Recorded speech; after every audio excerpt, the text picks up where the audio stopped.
कभी कभी जिंदगी एक पल में बदल जाती है और वही पल किसी की पूरी दुनिया उजाड़ देता है। रात के सन्नाटे में जब हवाएं खिड़की से टकरा रही थीं, सरू की आंखों में नींद नहीं थी। उसके दिल में तूफान मचा हुआ था। वह जानती थी कि अब जो होने वाला है वह उसकी जिंदगी का सबसे बड़ा मोड़ होगा। उसने धीरे से आईने में खुद को देखा और बोली, शायद अब वक्त आ गया है सब कुछ छोड़ देने का।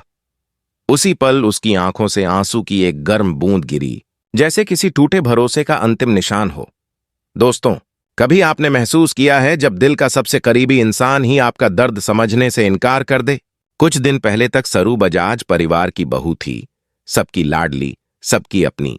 पर आज वही घर उसे पराया लगने लगा था। सच्चाई सामने आ चुकी थी कि सरू असल में बजाज परिवार की नहीं थी, बल्कि एक अनाथ लड़की थी जिसे इस घर ने अपनाया था। लेकिन अब उस अपनाने का बोझ सच में बदल गया था। घर की सबसे बड़ी बहू तारा के शब्द अभी भी सरू के कानों में गूंज रहे थे। यह लड़की हमारे घर की नहीं, इसे यहीं से जाना होगा। उस आवाज में नफरत थी, अपमान था और सरू के आत्मसम्मान को चीर देने वाली ठंडक थी। वेद, उसका पति, सरू का सब कुछ। वह जानती थी कि अगर कोई उसका साथ देगा तो वो वेद ही होगा। लेकिन उस दिन जब परिवार के सामने सारा सच खुला और सब उसे दोषी ठहराने लगे, तो सरू की उम्मीदें भी टूटने लगीं। तभी अचानक वेद ने सबके सामने कहा, मुझे सब पता था। सरू ने मुझे पहले ही सब कुछ बता दिया था। मेरी पत्नी कहीं नहीं जाएगी। उस पल सरू का दिल राहत से भर गया। उसे लगा कि अब सब ठीक हो जाएगा।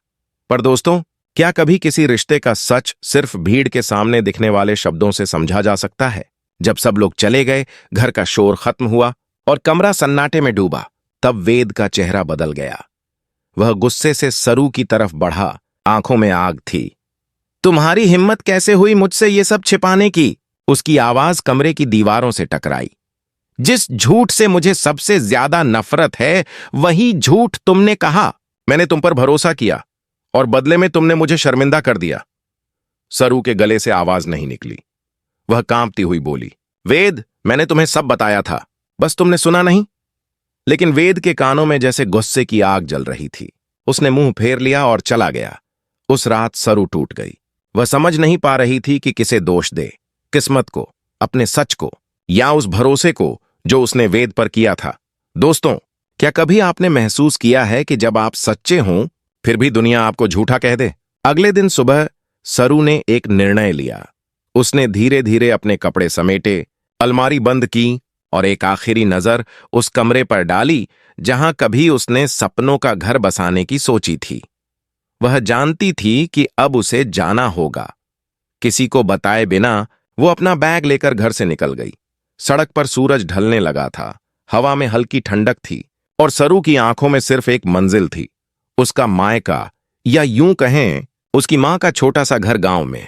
बस स्टैंड पर वो खड़ी थी, लोगों की भीड़ थी, लेकिन उसे किसी की परवाह नहीं थी। उसने टिकट लिया और पीछे की सीट पर जाकर बैठ गई। खिड़की से बाहर देखती रही।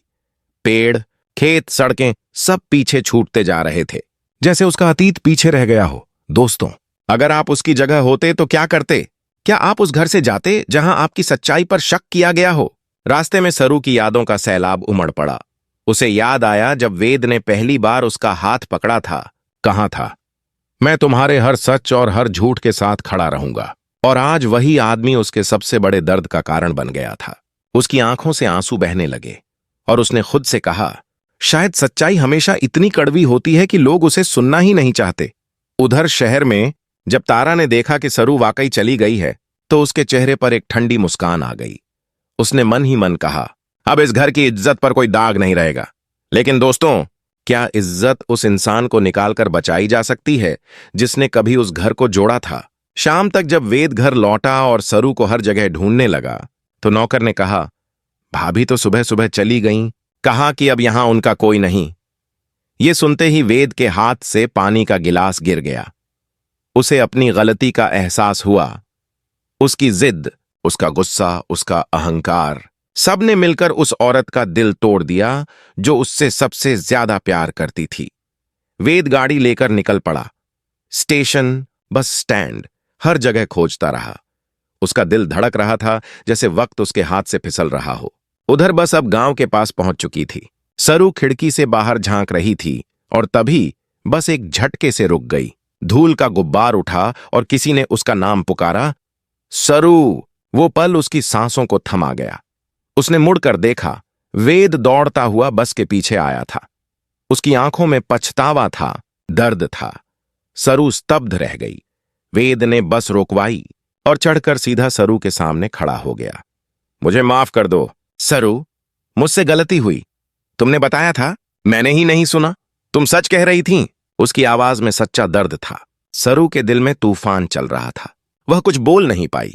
बस की सीटें, यात्रियों की निगाहें और बीच में वो दो टूटे हुए दिल, जैसे वक्त वहीं थम गया हो। वेद ने धीरे से उसका हाथ पकड़ा और कहा, चलो घर चलें। इस बार मैं तुम्हारा सच सबको दिखाऊंगा, तुम्हारे साथ खड़ा रहूंगा। सरू की आंखों से फिर आंसू बह निकले, पर इस बार उनमें दर्द नहीं, एक सुकून था, जैसे किसी ने उसके टूटे दिल को जोड़ दिया हो। दोस्तों, क्या आपको लगता है कि माफी सब कुछ ठीक कर देती है, या कुछ जख्म ऐसे होते हैं जो हमेशा रहते हैं? वेद सरू को घर वापस लाया, लेकिन अब सबकी नजरों में सवाल थे। तारा ने गुस्से में कहा, तुम इसे वापस क्यों लाए? इस घर की इज्जत मिट्टी में मिल जाएगी। वेद ने दृढ़ आवाज में जवाब दिया, इज्जत उस घर की मिट्टी में मिलती है जहां इंसाफ नहीं होता। सरू मेरी पत्नी है और वो इस घर में ही रहेगी। उस पल तारा के चेहरे का रंग उड़ गया। सरू ने नीचे निगाहें झुका लीं। वह किसी से जीतना नहीं चाहती थी, बस खुद से हारना नहीं चाहती थी। दिन बीतने लगे, लेकिन अब सरू और वेद के बीच एक नई समझ पैदा हो चुकी थी। वेद अब उसकी बातों को ध्यान से सुनता, उसकी छोटी छोटी परेशानियों में उसका साथ देता। धीरे धीरे उनके बीच की दूरी कम होने लगी। सरू अब फिर से मुस्कुराने लगी, हालांकि उसके दिल में वो दर्द हमेशा रहेगा जो उसने उस रात झेला था। कहानी यहीं खत्म नहीं होती। दोस्तों, जिंदगी ने सरू को सिखा दिया कि सच्चाई चाहे जितनी देर से समझी जाए, लेकिन एक दिन वो सब कुछ साफ कर देती है। तारा भी धीरे धीरे बदलने लगी। उसने महसूस किया कि सरू की सच्चाई ने पूरे परिवार को जोड़ दिया और झूठ ने सिर्फ दूरियां बढ़ाईं। आखिर में एक दिन तारा सरू के पास आई और बोली, शायद मैं गलत थी, तुम ही इस घर की असली बहू हो। सरू की आंखों से आंसू बह निकले, लेकिन इस बार वो आंसू हार के नहीं, जीत के थे। उस सच्चाई की जीत जो झूठ से बार बार दबाई गई थी। और इसी तरह सरू की कहानी हमें सिखाती है कि रिश्ते खून से नहीं, भरोसे से बनते हैं। प्यार का मतलब सिर्फ साथ रहना नहीं, बल्कि एक दूसरे की सच्चाई को स्वीकार करना भी है। दोस्तों, आपको क्या लगता है, अगर आप सरू की जगह होते तो क्या इस घर में वापस आते? क्या माफी सब कुछ बदल सकती है? अपनी राय जरूर बताइए, क्योंकि हर कहानी का एक अंत होता है, लेकिन कुछ अंत दिल में एक नया आरंभ छोड़ जाते हैं, जैसे सरू की कहानी ने छोड़ दिया। एक सच्चाई का, एक भरोसे का और एक नए जीवन का संदेश।